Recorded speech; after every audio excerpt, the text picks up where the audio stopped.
What if I told you that the largest predator to ever hunt in Earth's oceans didn't die millions of years ago? What if scientists have been wrong, and something the size of a city bus with a bite force that could crush a steel submarine is still lurking in the deepest, darkest trenches of the ocean right now? You think you're afraid of sharks? You don't know what fear is yet. Meet Ototus Megalodon, the most terrifying creature that ever lived. This wasn't just a big shark. This was a 60-foot, 100,000-pound killing machine, longer than a school bus, heavier than a humpback whale, built by evolution to do one thing and do it perfectly: kill. Its teeth, up to 7 inches long.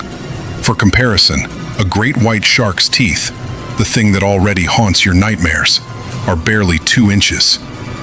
Its bite force was estimated at 40,000 pounds per square inch. That's enough to bite through solid steel, enough to crush a whale's skull like it was made of paper. And it did exactly that. For over 20 million years, Megalodon ruled every ocean on Earth. Nothing was safe. Not dolphins, not giant sea turtles, not even the largest whales alive. It was the apex of all apexes, the king that had no rivals. Here's what makes Megalodon so mysterious. We've never found a complete skeleton. Why? Because sharks don't have bones. Their skeleton is made of cartilage, which dissolves over millions of years. All we have left are its teeth and a handful of vertebrae. But those teeth tell us everything. Scientists have found Megalodon teeth on every single continent on Earth, in deserts that used to be oceans, in ancient riverbeds, on the bottom of the Pacific. The distribution of these fossils tells us this creature was everywhere, dominating every ocean, every coastline, every deep water hunting ground on the planet. And here's where things get uncomfortable. The ocean is 36,000 feet deep at its lowest point. We have explored less than 5% of it.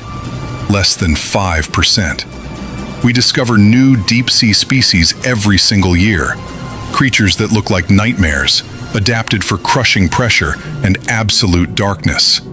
So what exactly are we assuming when we say Megalodon is extinct? The official story is this. Roughly 3.6 million years ago, Megalodon went extinct.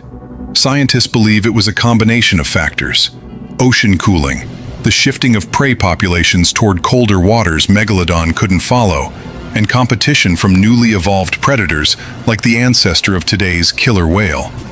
The warm, shallow seas where Megalodon gave birth and hunted began to disappear. Its food supply, massive whales, migrated toward the poles. And without enough calories to fuel a body that massive, the species collapsed. But here's the thing that no one talks about.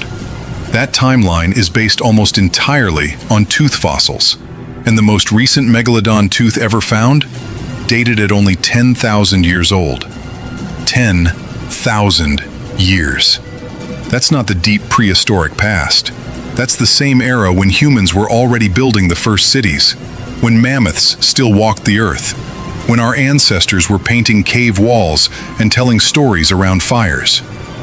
What if a few of them survived longer than we think?